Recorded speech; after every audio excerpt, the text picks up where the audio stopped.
Dobar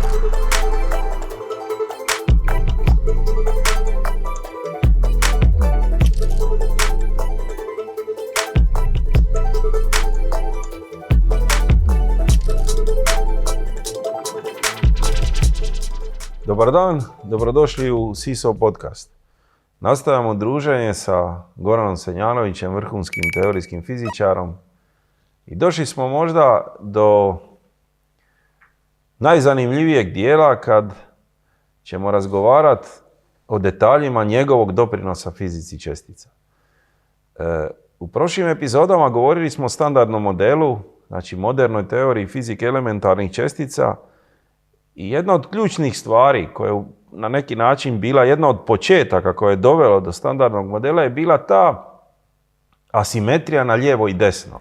Goran nam je to kazao prošli put da kad nekom u eksperimentu 100 elektrona izlazi, da bi, ako je svijet simetričan na lijevo i desno, trebao 50 elektrona izlazi na jednu stranu, 50 na drugu stranu, ali evo, izgleda priroda, gotovo svi elektroni idu na jednu stranu, na lijevu stranu u tim slabim interakcijama. Međutim, znači standardni model u sebi ima tu asimetriju.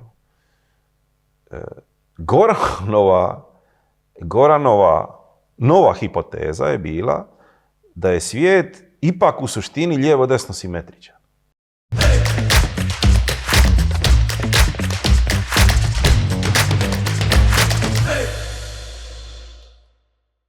Gorane, kako je moguće to da ste i vi standardni model u pravu ako govorite različite stvari? Standardni model kaže da je svijet lijevo-desno asimetričan, vi na jednom tvrdite da je svijet simetričan. Na neki način to je kontradikcija. Kako je moguće da ste oboje u pravu? Molim te. Ovo je fantastično, ovo što pitaš.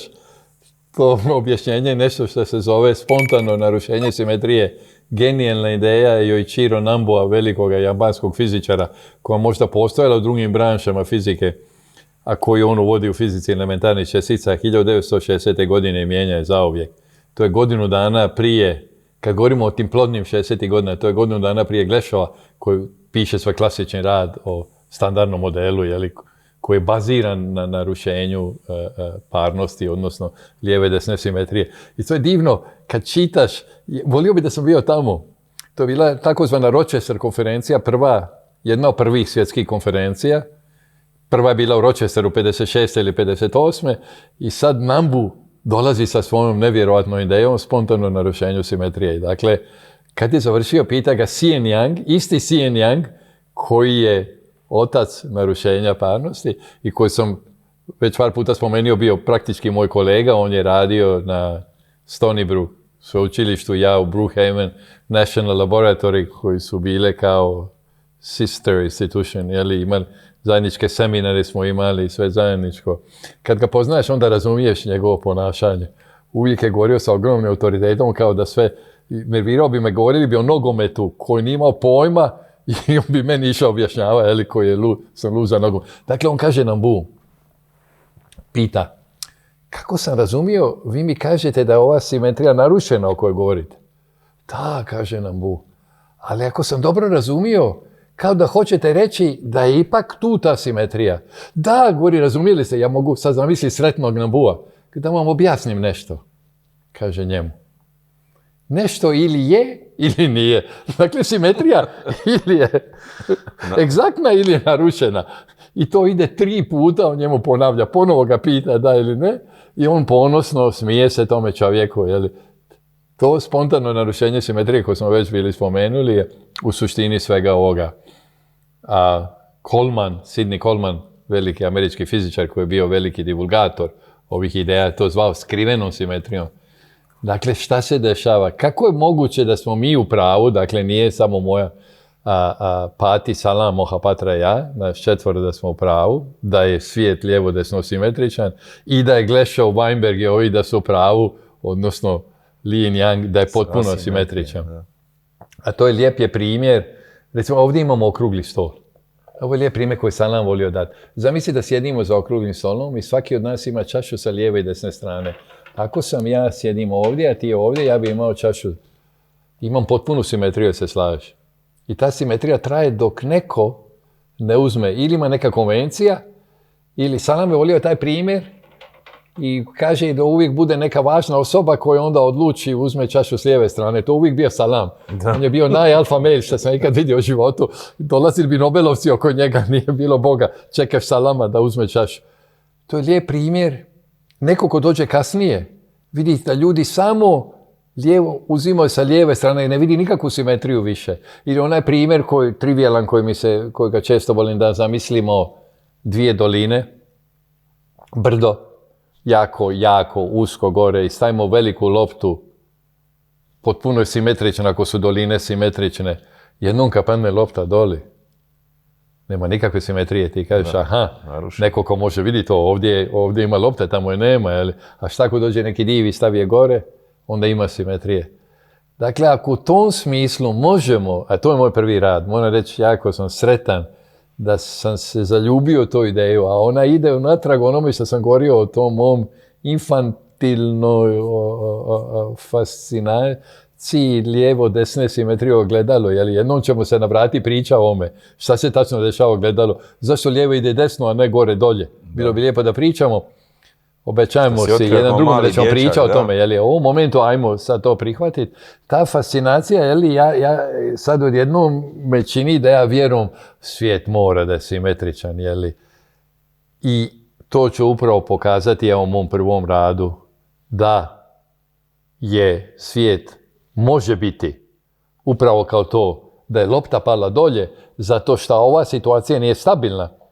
Lopta ne može da ostane gore i jednom kad je dolje izgleda potpuno asimetrično. Jeli? Na neki način ovaj malo primitivan primjer opisuje to šta se zove lijeva desna simetrija. Po njoj, dakle, postoji glasnik slabe sile koji interagira samo sa lijevim ili...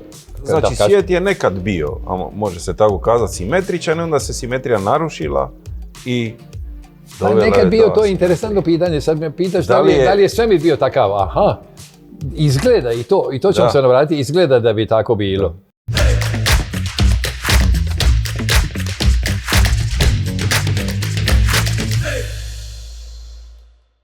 Prije nego što uđemo u te detalje same fizike, interesantno me kako si ti došao prvi put u doticaj sa tom fizikom.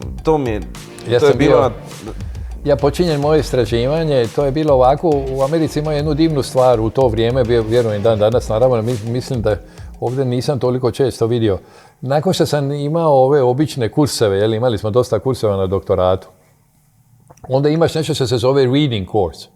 Dakle, samo čitaš neke radove. I sad ja imam 6 mjeseci, čitam radove sa mojim mentorom Mohapatrom, čitam radove koje ti on daje i sad ja moram početi istraživanje.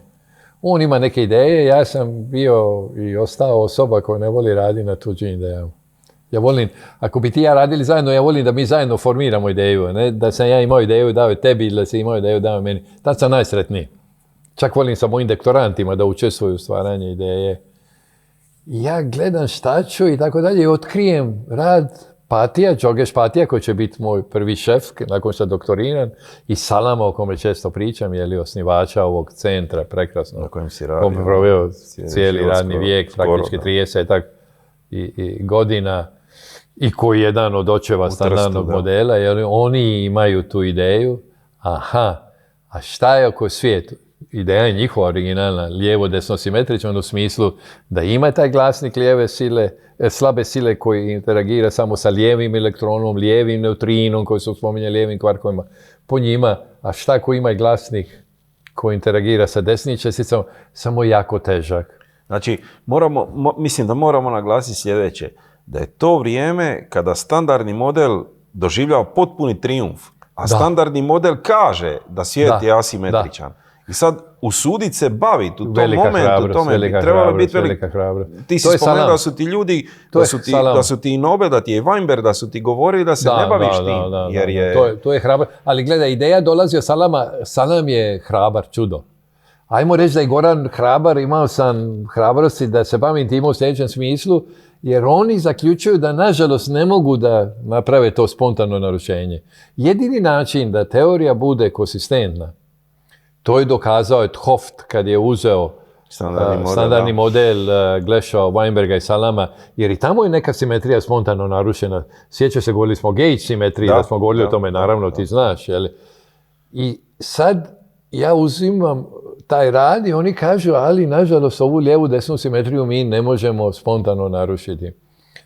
Ja idem kod Mohapatre, mog mentora, kažem, ajme, ovo je divan problem, na ovome ću ja raditi. On kaže, nemoj, molim te, izgubit ćeš vrijeme, beskonačno. Evo, pokazujem i svoj rad sa Patijem. On je bio postdoc nakon doktorata kod Patija. Kaže, nismo ni mi uspjeli, ako ne vjeruješ meni, Salam je genije. Patije. Molim te. Ja kažem, nemoguće. To mi je drago da sam imao. Ali gledaj, jedan dio, kad ti imaš hrabrosti, kad se zaljubiš u nešto imat ćeš hrabrosti, ako ti znaš da se moraš nečim baviti, naravno ćeš biti hrabar. Hrabrost dolazi od toga što osjećaš da je to za tebe. Jeli? Dakle, nije to. Duboko vjerujem. U nekim drugim stvarima ja bih za sebe rekao da sam veliki kukavica. Ovo je meni lako. Ajmo reći sljedeće, da je to meni veliki plus bio u istraživanju. Što mislim da je možda najvažnija stvar. Možda važnija od samog talenta, briljantnosti. Ima duboku vjeru da si ti u pravu, kad se nešto zaljubiš, naravno riskantno jer može da ispadne ništa od toga. Da. Ali ima neki veliki gušt. U momentu kad ja i vjerujem u to... svoj put, da. Da, Mohapatra kad meni govori, da meni došao Einstein, tada je rekao da ja gubim vrijeme, ja ga ne bi slušao. Na kraju ispostavilo se da je nevjerovatno čudno što oni nisu to riješili. To bilo tako lako. Meni je trebalo mjeseci da naučim uopće to. Ja sam samo vidio ljepotu toga. Da uopće možeš napast taj problem. Da bi mogao napast taj problem. I ono, kad vidiš rješenje toga, držat ću seminar za neki par tjedana na Facebooku o tome, kod vas pa će pokazati baš to tragično, tragikomično lako. I ovo što je divno, što je dobro da mladi ljudi znaju. Da geni koji nekada otvore put i idu u nevjerojatnu dubinu koja mijenja paradigmu razumijevanja svijeta u kome živimo i koje stvore teorije za sva vremena, nekada su totalno u navodnicima glupi, ne mogu riješiti najtrivijalniji problem. Što ti pokazuje da nije što rješavati probleme, nego upravo ima neki osjećaj kojim putem ići i šta se može desiti. Dakle, jednom kad to pokažeš, naravno teorija sad može biti konsistentna, sve je simetrično u toj teoriji, ali to što mi zovemo osnovno stanje, ono stabilno stanje, ova lopta kad stavim gore na brdo, ne može ostati dolje, ona kad padne dolje, onda mi to kažemo na engleski ground state ili osnovno stanje, to je sad stabilno. Lopta stoji tu, sasvim mirno. Tako se ovdje pokaže. Bilo bi simetrično kad se ne bi desilo ovako nešto. A to je da je ovaj desni glasnik, ovaj što interagira sa desnim česticama, puno teži od ovog lijevog. I to je to što nam treba, znači, neki div. Na ovaj Glašovljev glasnik, koji je duplo V, lijevi, ja reći, postoji sad u tvojoj teoriji. Postoji Salamov, ajmo ga zvati, nije važno čiji je taj ovaj duplo V bozon. Salam, Pati, Mohapatra, Senjanović, desni bozon, ajmo reći, svi zajedno smo to razvili, koji je puno teži i treba na neki div, kao tamo što bi trebalo tu loptu koja je ogromna, podići do gore, a taj div ste vi. To je LHC mašina. I div to je snaga, a snaga je energija, ono što govorimo, na dovoljno visokim energijama koje su danas postignute. Danas se možemo nadati, tek danas se možemo nadati da smo mi bili u pravu. Zamisli, mi govorimo o 70, govorimo o 50 godina smo trebali čekati da se eventualno provjeri. Počne provjeravati direktno da smo u pravu. Da. I šta to znači? Moramo naći desni takozvani bozon. Dakle, moramo naći analog W bozona, ovog eksperimenta koji su Rubija Darula, taj stvarno revolucionarni eksperiment 80. godina, 83. u kome je sudjelovao i Daniel De Negri, naš doajen eksperimentalni.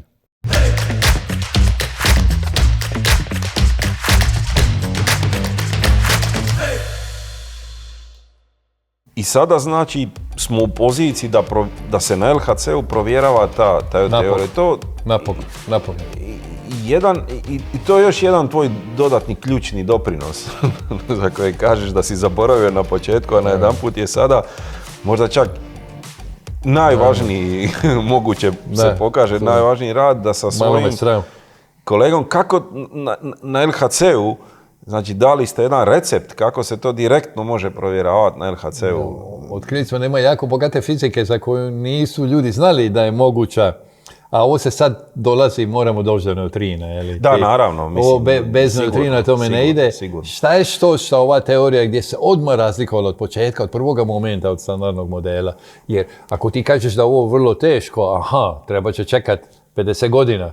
Mrtav Vladan kaže, Glešov, šta ću ja se uopće baviti ime?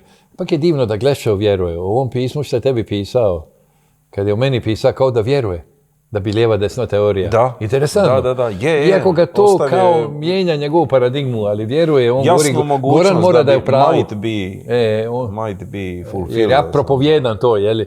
Dakle, ide što ova teorija rekla, aha, ako ima lijevi elektron, mora biti i desni elektron, to smo znali da postoji, ali ako ima lijevi neutrino, mora biti desni neutrino. Desni neutrino niko nikad nije vidio.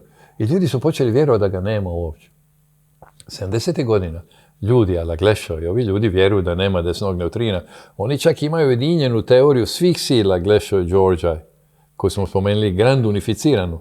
I tu nema desnog neutrina. To je još ubjedljivije nekako. Aha, daj, govorili su mi Georgi, sjećam se, Gorane, koji ti je vrag? Se, Gorane. Kako ne vidiš da nema desnog neutrina? Šta to znači ako nema desnog neutrina? Neutrino onda ne može dobiti masu. Da bi imao masu, to bi jednog dana morali pokušati objasniti, ali sad neću, prekomplicirano. Uglavnom u standardnom modelu neutrino nema masu. Nema masu, to su oni bili jako ponosni. To je bila jedna od najvažnijih strukturalnih predikcija. Mi imamo lijevi i desni neutrino, sad je neutrino identičan sa elektronom. Ima lijevi i desni elektron, ima lijevi i desni neutrino. Oni kao žive zajedno, oni su kao brat i sestra ili dva brata blizanca. I kako elektron dobije masu, kad se lijevi i desni miješaju, tako i neutrino. Ova teorija predviđa da neutrino mora imati masu. I to je izgledao ozbiljan problem u početku, jer je masa neutrina najmanje 1.000.000 puta manja od mase elektrona. Objasniti to, Gorane, govorili su mi, ili Salame i tako dalje. Ja moram priznati, ni Mohapadra ni Salam nisu se toliko zainteresirali ni pati. Tu sam ja sam bio opsjednut time. I to je moj doktorat. Ja godinama radim na tome da razumijem zašto je neutrinska masa mala. I za sreću, ja ću biti jedan zajedno sa Mohapatrom od očeva SISO mehanizma, po kojem je ovaj podcast. Gdje desni neutrino je čestica sama za sebe, ako se sjećaš, mi je zovemo Majorana. Da. Govorili smo o Ettore Majorana, tom geniju. Majko mila koji mijenja sliku. Još ćemo govoriti. Još ćemo mora puno govoriti, koji pokazuje da neutrino, za razliku od elektrona, može biti svoja antičestica. Rekli smo bili, svaka čestica ima antičesticu suprotnog naboja. Sve drugo ima identičan. Masu, spin. Spin, ono kad se vrti oko svoje osi, jel? Međutim, neutrino, kaže Majorana, možda je neki yin-yang, možda živi u dualnosti, možda je pola vremena čestica, pola vremena antičestica. Sad ti kažeš, ok, nema naboja, čemu je štos? Ali kako živi sa elektronom, onda morat će doći do procesa gdje će se narušiti to, mi to zovemo leptonski broj. Naime, gdje ćeš jednako moći proizvesti elektrone i pozitrone, što bi bilo prije nezamislivo. Ima ružno ime. 37. godine piše Majorana taj rad. Godinu dana kasnije Furry, ili Furry, koji je, ona ima Furry theorem, teorema o elektromagnetizmu i tako dalje, piše rad šta je onda moguće. Da ti možeš imati procese gdje u nuklearnoj fizici, dakle, krećeš samo sa, ne znam, 2 neutrona ili nečim sličnim i na kraju ti ne izlaze elektron i pozitron, što su smatrali da će uvijek biti nužno, koji zajedno imaju naboj 0, ali imaju i ono što zovemo leptonski broj 0, neutrino i lepton. Na početku kao i na kraju, nakon interakcije. Da. Na početku je 0, odlično. Broj, vjerovalo se da je leptonski broj očuvan kao što je i naboj očuvan. Da. Naravno, naboj može biti očuvan čak i ako leptonski broj nije, jer postoji kompenzacija. Sigurno. Evo, to je proces gdje ima dva neutrona. Ovdje je važno spomenuti. Velika njemačka fizičarka Marie Geppert-Mayer otkrije da ima situacija gdje ne možeš imati ono što se zove beta raspad, sve je počelo time. Neutron u ovom nasilnom svijetu elementarnih čestica, koji je teži od protona, raspadne se na proton i elektron. Naboj nula, proton i elektron suprotan naboj nula. Naboj sačuvan. Diskutirali kad smo govorili o standardnom modelu između ostalog. Da. Pauli predviđa postojanje neutrina koji kompenzira energiju neutrona. Neutrino ima leptonski broj kao elektron, jer oni uvijek žive zajedno. Ti ne možeš proizvesti elektron bez neutrina u slaboj sili. Onda ona kaže, ali ima situacija. To se ne dešava u stvari, nije da ti gledaš neutron koji ide u proton, ti gledaš neku jezgru koja se raspada u neku drugu jezgru. Ima situacija gdje je jezgra kćer, ona teža od ove originalne i nema beta raspada. I ona otkriva da su mogući dupli beta raspade. Dva neutrona daju dva protona, dva elektrona, naboj nula, i dva neutrina. I dok, ne znam, ovi obični raspadi, beta raspad traje neku godinu, ovo je nevjerojatno. Treba istovremeno dva neutrona. Mislim da je 10 na 21 godinu. Uvijek ovi ludi brojevi, 21 nula. Da. Mislim da je to najduže mjereni vrijeme nekog raspada. 10 na 21 godinu. Mjereni. Nakon izmjereno, naravno, ne limiti, nego izmjereno. Da. Nakon Majorane koji kaže da je neutrino može biti svoja antičestica, onda to znači da leptonski broj ne može biti sačuvan, jer neutrino je i lepton i antilepton. Nadam se da ovo može biti razumljivo našim gledalcima. Da. I moramo ga ponoviti. Ako je neutrino istovremeno i čestica i antičestica, onda je on i lepton i antilepton, a onda leptonski broj nije sačuvan. On pokazuje da je moguć proces dva neutrona u dva protona i dva elektrona. Ima užasno ime Neutrinoless Double Beta Decay. Da. Dupli beta raspad bez neutrina. Ne može biti ružnije ime. Fascinantan proces. Od nula elektrona stvorili smo dva elektrona. Eli? To je narušenje nečeg što je nama sveti zakon očuvanja. To je bila 38. godina, do dan danas se to traži. Danas nema eksperimenta nigdje u svijetu koji ne traži to. Da. Ono što si ti referirao, to što si ti referirao, što sam pitao, morao sam dao uvod, jasno, je što smo Kyung i ja, moj prijatelj Wai Kyung, dragi prijatelj koji je bio postdoc kad sam radio na Brookhavenu iz Hong Konga, Wai i ja, pišemo rad da je moguće na analogno da se nešto dešava na mašinama, kolajderima, kako ih zovemo, sudaračima, kao što je Large Hadron Collider.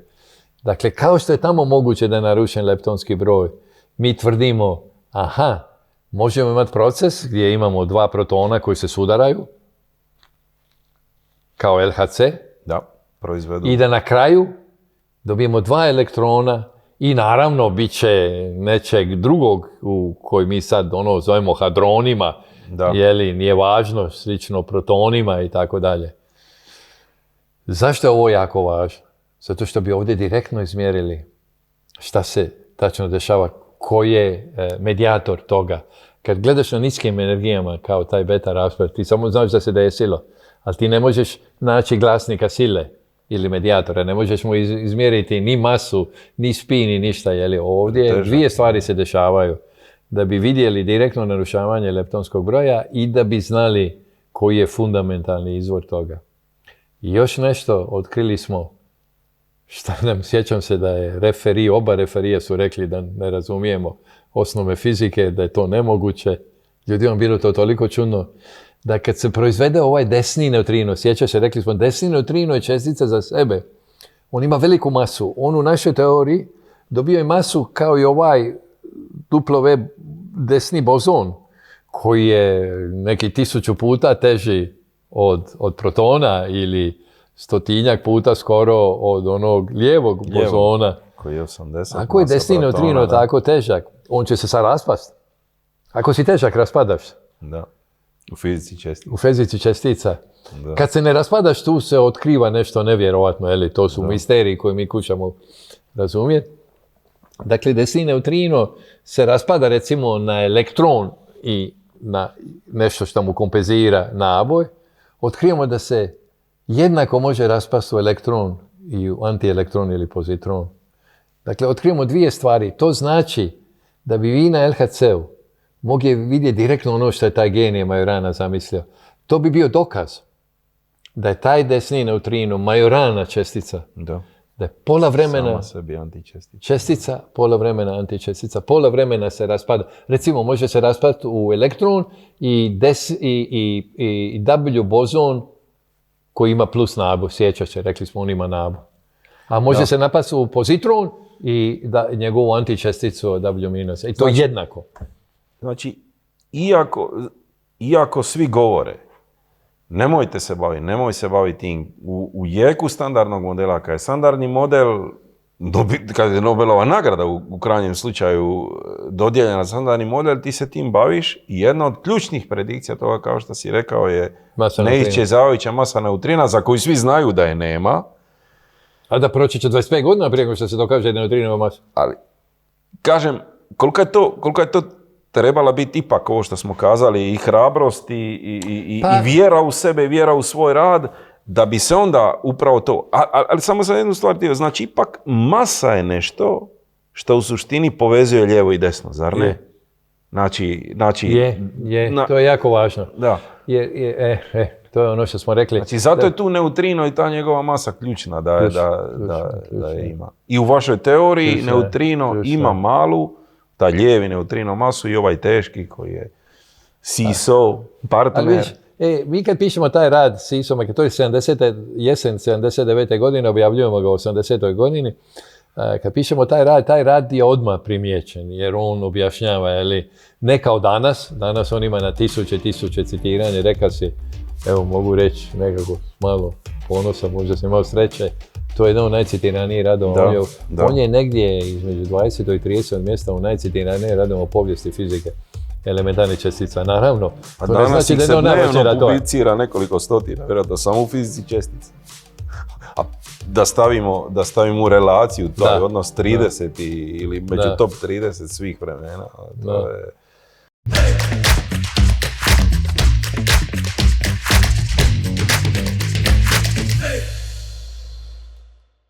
Naravno, ima puno velikih radova koje ti ne citiraš, mi ne citiramo Einsteina, ima radova koji su toliko, kad je rad stvarno velik, onda više nema citiranja. Ajmo reći, to se onda nema razloga citira Einsteina za teoriju relativnosti ili ovi... Dakle, moram reći, vidiš kad ti ljudi primijete, ja neću nikad zaboraviti, tačno ću reći. Znači, idemo raditi sa Kungom, koji pišemo 4 godine kasnije.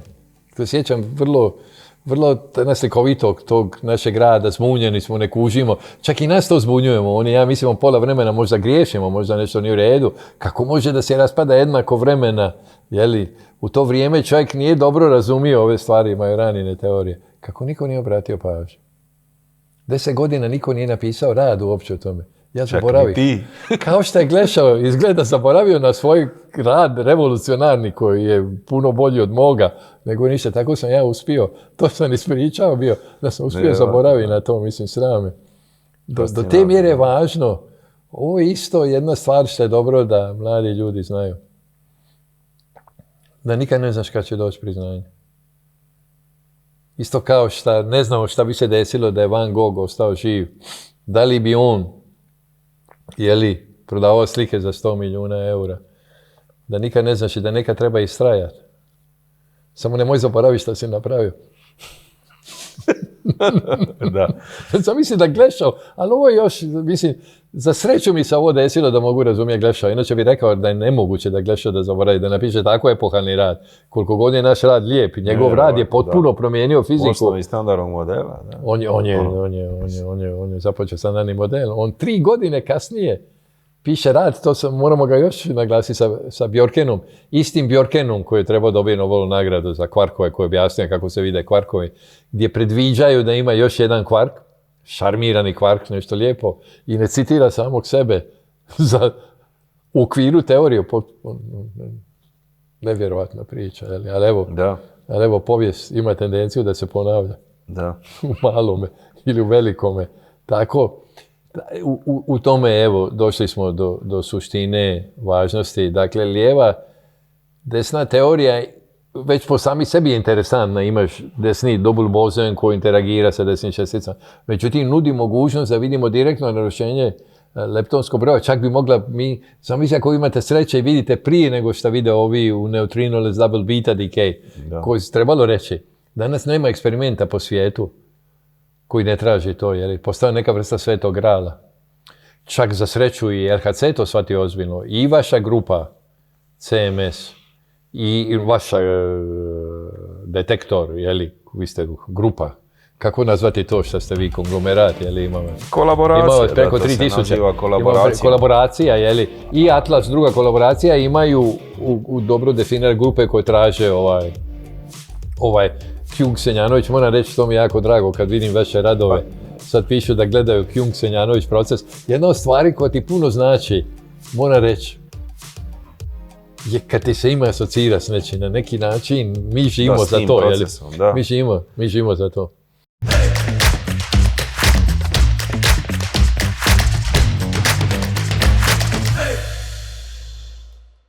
Šta smo govorili i prije bili, iako je to, sad smo upravo došli do toga da je jedna stvar koja je jako na neki način vas osnažila u tom uvjerenju da teorija bi mogla biti točna, to je to potvrda konačne mase neutrina nekakvih 25 godina.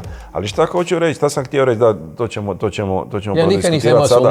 Ali iako se ta vaša teorija jako naslanja na standardni model i sada ima tu predikciju u sebi da je masa neutrina različita od nule, ipak je na LHC-u, naprimjer na ovoj našoj kolaboraciji, još uvijek na neki način smatrana egzotikom, za razliku od nekih drugih stvari van standardnog modela koje su puno manje motivirane. Eto, samo da kažem, iako sve više i više postaje aktualnija i sve više se daje naglaska na to istraživanje, ali i dalje na neki način, po mom mišljenju, puno manje nego što stvarno fizikalna težina zahtijeva. To je sociopolitički problem. Znači, jedan dio primjer, to je sociopolitički problem u to vrijeme, supersimetrija postaje dogma. Rekli smo da je neobična simetrija postaje dogma. Sad ću reći, ovo je 2011. godine, ja držim predavanje na CERN-u. Držao sam kolokvijum gdje sam rekao, to smo spominjali jedan put, da čak sam napunio onu vaš veliki auditoriju tamo. Preko 400 ljudi. Bilo ljudi. Ja neću nikad zaboraviti, i sad ima velikog odjeka, ona je napune auditorijum, dolazi mi i direktor, mi prilazi i Bertolucci, šef istraživanja na CERN-u, hoće da ja budem glasnogovornik za CERN i tako dalje. Sutradan, De Reuck, jedan od glavnih glasnogovornika, on je vaš glasnogovornik, je li tako, CMS-a? Nije bio, on je fizičar na CMS-u koji je bio jedno vrijeme on govorio o nekom aspektu. Da. On drži ogromno važno predavanje, opet je puno, ima neka, došli su svi eksperimentalci, ima nešto vrlo važno. On inače stavio ovu lijevu desnu teoriju zbog mog predavanja i mog prisustva, stavio kao glavnu pored Higgsovog bozona prije supersimetrije. Međutim, 7 dana kasnije, kad je otišao, vidio sam na drugu konferenciju da je puno ovih ljudi iz supersimetrije, ponovo se to vratilo. To je divan primjer kolektivne histerije, ovo sa supersimetrijom, kao sa superstrunama, to su ovi divni primjeri koji nemaju nikakve veze sa naukom. Da je moguće, ovo moramo naglasiti nekad na našem podcastu, jer mi često naučenjaci govorimo, skoro sa prezirom o ljudima koji padaju na fake news ili slijede neke pokrete, mode i tako dalje. Međutim, mi smo svjedoci da je u fizici, a i u drugim naukama, apsolutno jednako moguće. Ono što je, dakle, nije pitanje koliko si školovan i koliko si pametan i koliko znaš, nego koliki je pritisak da ti pripadaš jednog određenoj grupi. U tom momentu ljudi ne odole. Pa da, jasno. Evo, još moram dodati na ovo što sam prije kazao, da sad na CERN-u i Europi i u svijetu su planovi za budući akcelerator. Ja sam se kladio da će LHC potvrditi tvoju teoriju, ali ako izgubim okladu, sigurno će taj drugi. Ali motivacija, fizikalna motivacija, na primjer, opet za taj drugi, za taj sljedeću generaciju akceleratora, opet nije left-right dominantno, nego je pobrojan, ali je pobrojan negdje niže malo. Opet... Pa, to je jedan od problema koji je možda jedan problem, možda je centralni problem koji je uslovljen upravo okupacijom, invazijom superstruna koja je nekako pretvorila našu oblast u bombastičnost, u praznu špekulaciju gdje su počeli govoriti o konačnoj teoriji svega, jeli, meni se kosa, dobro, nemam toliko kosa diže na glavi. Dolazi mi jeza od toga da neko može govoriti o konačnoj teoriji. Pogledaj koliko to strašno. Zar ne vidiš neko slično sa konačno rješenje, jeli, ne znam kako im se ruka ne ukoči. To negira, život je istraživanje, dinamika, razumijevanje, sve se konstantno mijenja oko nas. A onda promisli da mi danas dođemo i kad bi postojala neka konačna teorija, šta ne razumijem šta bi to bilo, konačna teorija. Da. Ili teorija svega objašnjava. Ona objašnjava zašto smo večeras ovdje, ti ja, zašto si imaš plavi sako, a ja bordo majicu. To je teorija svega. Jeli, to je ludo. Pogotovo, i to smo mislim u jednom razgovoru dotakli, pogotovo kad se uzme u obzir koliko prema starosti svemira i prema svemu, prema koliko ćemo još vremena poteći, koliko kratko proučavamo kao ljudska vrsta. Ne može biti luđe. Da znamo odgovor na sva pitanja. Mislim, čeka nas 4 milijarde godina, a bavimo se nauku u najboljem slučaju 10.000 godina. Najboljem, mnogo manje. Jeli? Da, to je civilizacija, ajmo reći današnja. Kako to je pola sata u životu jedne osobe da ti, jeli, nije loše da ga ponovimo, to je ludo. Ma sama ideja je strašna. Da. To je isto kao konačna rješenja. To je smrt. Vjerovati u neke konačne teorije, konačne rješenja, to je smrt, jer upravo istraživanje i drugo. Ali nevjerojatno da su čak Einstein, da su ljudi, i danas imamo taj film koji se zove Theory of Everything, ne znam, mislim... Da, uvijek ljudi, ali dobro, jedan je razlog psihološke prirode. Obično velikani svog vremena su željeli biti zauvijek, odnosno važni ljudi svoga vremena, ili biti Newtoni i tako dalje. I onda naravno ako kažeš da se u tvoje vrijeme završava recimo fizika, onda... Za sva vremena si. Onda si ti za sva vremena. Tragikomično. U stvari tragično, jeli? Da nije tragično, bilo bi komično, ali tragično. Jer vidiš šta se dešava, jeli? Da se upropaštava dijalog, razumijevanje, vrijednovanje nauke, jeli? Da nešto što je potpuno špekulativno, dok ova naša teorija koja zadire u srž modela, i koja jedina koja je stvarno napravila jednu odmah dramatičnu predikciju, a to je da mora da neutrino da ima masu koja je bila u srži centralnog standardnog modela. Bilo bi logično da je ona glavni kandidat. Absolutno. I da je ona simbol i da je ona primjer i da ti daješ na primjerima to kao razlog zašto treba graditi novi akcelerator i tako dalje. Mislim, ne mogu reći da se ne pobraja. Vidim da u prezentacijama ali je ipak nije istaknuta među glavnim motivima, nego je ipak malo u drugom planu, ono što se kaže. Da. Ali uzmite vas, vi ste jedna kolaboracija, konglomerat ljudi od 3000 ljudi. Jedna od razloga vas je uhvatilo bila neka vrsta, prosječno ću ovo reći, skoro kao i nas teoretičare kad se slijede ideje struna, kolektivnog ludila, gdje je potpuno nevažno gdje je i šta je fizika, nego je jako važno da uložen je ogroman novac, ogromna energija i to gura ljude da rade u jednom pravcu koji odluče šefovi. A problem je, ajmo reći još jednom, je da vrijeme za eksperiment je predugo. Da. Kad nema kontrole, ne može postojati demokracija u nekom smislu, jeli, gdje se dinamički odlučuje šta će se raditi, nego pojave se neki ljudi koji znaju. Da, i objektivno još jedna stvar koja naravno ne opravdava i na neki način nas ne oslobađa krivnje je ipak što su stvari toliko izdivergirale, odnosno otišle u specijalizaciju da eksperimentalni fizičari ne mogu do kraja razumjeti teorijske radove. Dapače, čak ih ne mogu u većini slučajeva niti dovoljno dobro razumjeti. I onda se oslanjaju na upute raznih ljudi. I sad ako je situacija takva kao što si ti rekao, stvar može izdivergirati, da. Pa ja bih rekao, ako ih ne možeš razumjeti, nemoj ga slijediti. Da. Ne može biti da ga ne možeš razumjeti. Da. Mislim, do kraja to hoću reći. Velika šansa ako ga ne možeš razumjeti da taj rad nije dovoljno važan i dovoljno relevantan. Ti ćeš ipak, idi za istina, ne kaže da je istina laka. Duboka je, ali je dosta jednostavna. Radovi koji modificiraju sliku svijeta su dovoljno jednostavni. Nije ovdje problem u tome. Ovdje je problem volja određene grupe.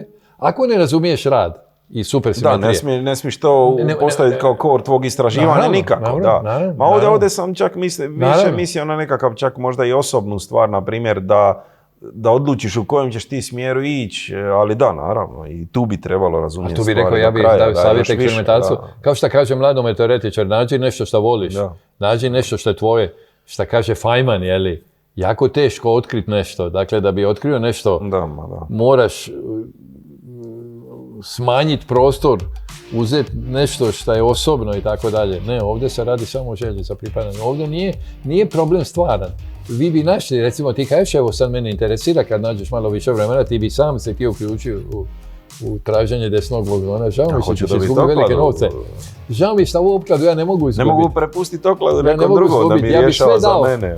Ja bi sve dao da ti si u pravu, iako će me koštat, ne znam da kažemo cifru, koštat će me veliko svotu novca.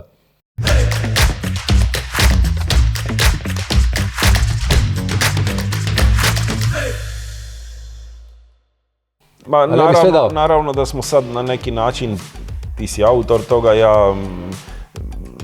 mi smo direktno razgovaramo, prijatelji smo, ali tu, mislim, postoje objektivne stvari koje stvarno ukazuju na to, jedna stvar je ta masa neutrina koju predviđate, druga stvar je ta logika koja je ugrađena na neki način u fiziku standardnog modela, to spontano narušenje simetrije je i tamo i ovdje osnova. Znači isti recept koji je upalio jednom, teško da neće upaliti drugi put, samo koliko je to sreće da je ta dupla masa tog desnog duplog prevelika ili nije za sadašnji LHC ili budući akcelerator, to je stvar sreće o kojoj smo govorili. To je moje, na primjer, razmišljanje. Moj danas bivši kolega na Ludwig Maximilian sveučilištu, Gijad Vali, koji je suradnik i prijatelj u fizici, on je recimo apsolutno bio siguran. On je apsolutno siguran da lijeva desna teorija. On nema nikakve dileme. Jeli. Za njega nije važno da će se jednog dana naći, jeli, on mene stavlja u kategoriju odmah velikih naučenjaka koji su napravili nešto povijesno. Jeli. Tu se često svađamo. Neko se ne nađe. Sve to što se tebi sviđa i što je lijepo je sekundarno. Imamo mlađi saradnik Alessio Majeca. On tvrdi, on bi htio reći, imali smo užasno duge svađe, skoro diskusije, gdje on kaže ti si u istoj kategoriji kao Glešov, Weinberg i ovi. Šta ima veze što si njihovo imali sreće da već nađeno, ovo treba čekati? Ne. Cijela ljepota fizike je da nekim čudom ti nabasaš čudom na čudo, da si ti pisajući formule po papiru otkrio zakone za sve vremena je malo čudo. Dakle, šta god da je rekla o ovoj teoriji, ona možda nije tačna. Možda postoji neko drugo objašnjenje. Sigurno. Nažalost. Htio bi na neki način malo te bociti na sljedeći način. Vidim da Glešov odnosno da velikani se puno više slažu nego, namo reći, svakodnevni fizičari, da je ta teorija na neki način naglašavanju puno više. Ali htio bi ti skrenut pažnju. Pardon, prije što ne sveći, jedan od razloga što on ne mora slijedi modu, jeli? On je dovoljno pozicioniran i dovoljno vjeruje samoga sebe, jeli? Ljudi koji moraju slijedi mode, ne može vjerovati u lijevo desnu simetriju, ako ima super simetrije prije ili nečega. Ovo govorim direktno, zato što je Glešov pisao sveučilište u Splitu, kao što smo rekli i kazali, u kojem točno to tvrdi. Odnosno, kaže da je to jedna mogućnost, da ta lijevo-desna simetrija bude realizirana. On vjeruje ozbiljno da može biti. Kad reče Glešov da to može biti tačno, to je nevjerovatna stvar. Ja ne vidim veće komplimenta. On govori vrlo, vidio si kako on govori, malo riječi, i svaka riječ znači nešto nevjerojatno mogućnost, da bude tačna je mogućnost da je teorija za sva vremena. Čovjek koji je ušao u povijest za sve fizike za sva vremena. Ali hoću ti reći, nije čudno da veliki naučenjaci će to priznati. Šta sam htio kazati dalje, ovo što da se nađe dupli bozon i da se to sve tako odigra desni dupli bozon, da ja dobijem okladu. Da li se može dositi da ti se desi kao i onom čuvenom unsung hero za kojeg ti uvijek Cvajgu. Da ti se desi kao Cvajgu, da jednostavno takav doprinos da ne uđeš u taj doprinos. Da ljudi na neki način ne priznaju to. Pa nikad ne znam šta bi se desilo. Mislim na ovom slučaju drugčije. Vidiš šta je bio problem Zweig'a. Problem Zweig'a je da kad on piše svoje radove, koji nisu ni objavljeni, predrasa je toliko velika da nema kvarkova. Jer drugi otac kvarkova, Gelman, ne vjeruje u njih, nego vjeruje kao neki matematički trik, kao neki bookkeeping, jeli, kao... Da on, naravno, on ostavlja fiziku i kad se otkrivaju kvarkovi, njega više nema. U našem sangu drugčije, ostali smo nas trojica, pa Timo, Patra i ja. Naročito ja, ali rekao bi za njih dvojicu, ali naročito ja to propovijedam stalno. Dakle, to prisustvo je puno teže da ti se to desi kad si ti bio konstantno pritisak. Ja sam malo kao Kato kad kaže Kartango delenda est, Kartagu treba razrušiti. Ja volim šta god da radim. Ipak, ako me vi zovete da držim seminar, pričat ću o grand unifikaciji, ali ako me kolokviju ću vam reći svijet mora biti lijevo, desno, simetričan. Dakle, u tom slučaju bilo puno teže. Puno teže nego bilo bi puno teže. Dakle, nepravde ti se dešavaju, mora postojati neki mehanizam da se nepravda. Jer i meni je, ponovit ću ono što mi je rekao Lars Brink, koji je bio šef Nobelovske komisije, kad smo se svađali oko Zweig'a. Na neki način je priznao da mu ne mogu dati jer mu nisu dali nagradu na vrijeme. A rado bi mu bili dani nagradu. Naša sreća je samo ovo da kažem oprosti. Naravno. Oprosti. Naša sreća je da je ovo toliko bilo pitanje bombastično, važno, centralno, da su Li i Yang dobili Nobelovu nagradu. Sigurno bi. Da. Sve je na tome bazirano. Da. Ma mislim, ti to uvijek naglašavaš, ali to stvarno mora da je strašno. Znači, da čovjek koji je začeo taj koncept, centralni koncept fizike elementarnih čestica, jednostavno nije priznat i vjerojatno će otići u mrak povijesti, a znaš da si razumio tajnu prirode. Naprimjer, slušam glumce, to je nevjerojatno, slušam glumce koji uslijed da ne budu nominirani za Oscara, doživljavaju, dnevne tragedije, ne mogu ići iz sobe, a to je Oscar.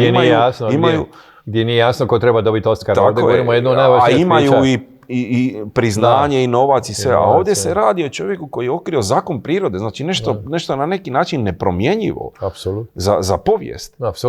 I da ti ostaneš, da jednostavno to prođe mimo. Mene to toliko slučuje da ja bi bio jedino sretan da on dobije prvu Nobelovu. Ako ja bi dobio Nobelovu nagradu, a on ne, meni to ne bi bilo, ostala bi mi neka bol. Mene to izlučuje. Pa ja sam ti rekao, ja sam probao lobirat. I ti si jedan od rijetkih koji slušam da govore na taj način. I vi čekaj ove očeve, i Weinberga, i Ed Hofta i ove ljude i nažalost nemaju, ne razumijem to. Ne razumijem, jednu stvar sam razumijem, ako ti je u životu toliko važna nagrada, ja jako volim priznanje, ja živim za priznanje. Ali ga da možeš nešto i napraviti. Ali ga volim dati, ne, ali volim ga dati cijeli štos da bi gušta priznanje, da daš drugim priznanje. Iznenadim se ljudima koji obožavaju priznanje, ali nije im ga važno dati drugima. To ne kuži. Da. Da, jer mislim, on je još uvijek tu. On je još uvijek živ. Još uvijek je živ. Još uvijek živ. I to jednostavno da kažu ljudi, nismo prepoznati, pa nema veze, evo sad ćemo prepoznati. Ali opet, jer to je, mislim, to je otkriće koje je dajemo Nobelovu nagrade teško za stvari. Da ima. Svake godine dajemo skoro Nobelove nagrade za stvari koje nisu ni uopće fundamentalne, gdje je teško opisati drugim ljudima šta su ljudi napravili. I ove godine, bilo koje godine. Ne može se porediti sa otkrićem postojanja kvarkova, koji su srži svega. To je rad koji je važniji jednako važan kao... Gotovo kao standardni model. Apsolutno. Sjeti se da eksperimentalci dobijaju Nobelovu nagradu praktički odmah. A Bjorken, koji je umro u međuvremenu, koji je ozbiljno uzeo od Zweig'a, njima otišao i rekao kako da traže kvarkove. To isto bila luda nepravda. Ma to je ono što ti uvijek kažeš, ljudi dodjeljuju nagrade. Da. I naravno da će uvijek biti tako, ali mislim sad se pokušavam na neki način šta ne mogu nikako se staviti u poziciju tog jednog čovjeka koji je napravio takvu stvar i nije prepoznato. To mora stvarno da je... Ja se mogu staviti jer ja sam... Zato sam te i pitao ovo provokativno šta bi se dogodilo ako ti ne bi bio priznat kao što i... I meni uvijek sam želio dati priznanje drugima. Ja ga mogu razumjeti donekle, jer ja se osjećam recimo u mojoj zemlji, u mome gradu. Sjećao sam se godinama i godinama mene kako činim za priznanje. Ja sam mislio danas, da kad bi ja održao priznanje, to sam već jednom rekao, kad bi ja držao javno predavanje da bi napunio Poljud, a ja ne mogu napuniti jedva palaču, ne znam, Mosor tamo 120 ljudi, jer ja sam bio siguran da ću ja biti zvijezda kao rukometaši, kao svoju medalju. Kao Ili Ivanišević kad se vrati bilo. Ja ti se kunem. Dakle, ja ga mogu razumjeti, mene to boli strašno.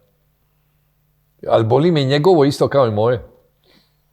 Drugo, priznanje je jako važno. Bilo bi najbolje da nema nagrada među nama, ali kako postoje, jako važno da adekvatni ljudi dobiju priznanja, ako već u društvu hoće priznanja, a ne pogrešni ljudi. Da si ušao u diskusiju sa jednim velikim fizičarom, Bjorkenom, koji je tvrdio da treba ukinuti Nobelovu nagradu, ti si tvrdio suprotno, jer bi došao onda još gora nagrada. Svađali smo se danima, hodali smo po Karsu iznad. Nije rješenje ukinuti nagrade. Naravno. Nije rješenje. Ako ukinemo nagrade, da doći neke druge nagrade, nažalost. To isto kao da ukineš policiju. Imaćeš vigilante koji će napraviti goru policiju. Možda sad ljudima nije dovoljno jasno kad nas slušaju zašto toliko inzistiramo na nagradama. Upravo zato što ljudi koji nisu, bar meni tako izgleda, direktno u igri moći, koji nisu na pozicijama, oni jedino mogu napraviti nešto, da ih se čuje ako su priznati. A to, nažalost, znači i nagrade. Na primjer, ti nisi čovjek koji je u poziciji moći, koji je u nekakvim strukturama koji odlučuju o nečemu. Ti jedino imaš svoj znanstveni kredibilitet. Ja živim život mojih doktorana. Da. Šta je s druge strane mi daje veliku slobodu. Sve u životu je pro i kon. Ovo je interesantno, da one stvari koje misliš da su neki problem u tvojom životu mogu biti plus. Ja sam potpuno slobodan. Da sam dobio takva priznanja, bio bi sigurno puno komisija, vodio bi, ne znam, neke velike grupe i bio bi puno manje slobodan da mogu ići mogu ići pliva na bačvice ili mogu ići na biciklu kad hoću. Ta sloboda mi puno znači. Dakle, kad gledaš malo dublje i filozofski, ovo mora da shvatiš da nije a priori jasno šta je dobro, šta je loše. Uvijek dinamika, ali recimo da, ja mislim da sam ja imao dovoljno priznanja da se ne bi desilo ovo što se desilo, da ja ne dobijem chair poziciju. Mislim da bi bilo nemoguće rektoru i drugima da u jednom momentu ako osoba toliko društveno prizna. Mislim. No. Da. Mislim da smo nekako zakružili ovo. Korane, hvala ti. Posebno sam gušta danas jer je ipak bila riječ o tvom radu i onom zaista doprinosu fizike čestica koje najveći fizičari izdvajaju kao nešto posebno. I nadam se da su se tako i gledatelji uživali. Ovo je muzika za moje uši ako si ti gušta. Gušta. Hvala tebi. Gledajte nas i dalje. Stay tuned.